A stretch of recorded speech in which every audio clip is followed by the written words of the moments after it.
நாயே வெளியே போ, செருப்பு பிஞ்சிருண்டான்னு ஒரு பஸ் டிரைவரை உதவி மேலாளர் ஒருத்தர் கால்ல இருக்கிற செருப்பை கழட்டி பலார் பலார்னு அடிச்ச இந்த வீடியோவை பார்க்கும்போது நம்ம நெஞ்சம் உடைக்கிற மாதிரி இருக்கும்.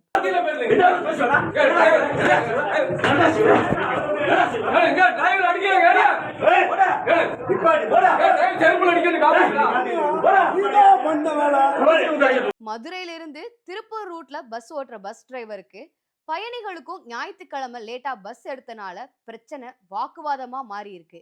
அந்த நேரத்துல பஸ் டிரைவர் உதவி மேலாளர் சொன்னாதான் பஸ்ஸை எடுப்பேன்னு சொல்லியிருக்காரு. அப்ப பயணிகள் என்ன பண்ணிருக்காங்கன்னா, ஆரப்பாளையம் பஸ் நிறுத்த உதவி மேலாளர் மாரிமுத்து கிட்ட போய் டிரைவரை பஸ் எடுக்க மாற்றாருன்னு கம்ப்ளைண்ட் பண்ணிருக்காங்க. அப்ப உதவி மேலாளர் டிரைவரை ஆபீஸ் ரூம்குள்ள கூப்பிட்டு போய் செருப்பை கழட்டி பலார் பலார்னு அடிச்சிருக்காரு. செருப்பால் அடிக்கிற அந்த வீடியோ வைரல் ஆனதால உதவி மேலாளர் சஸ்பெண்ட் பண்ணப்பட்டிருக்காரு.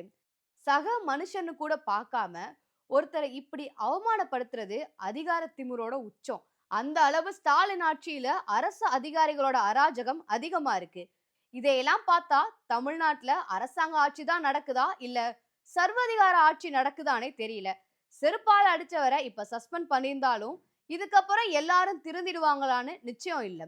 ஸ்டாலின் ஆட்சியில அந்த மாதிரி நடந்துருமா இல்ல நடக்கதான் விட்டுருவாங்களா?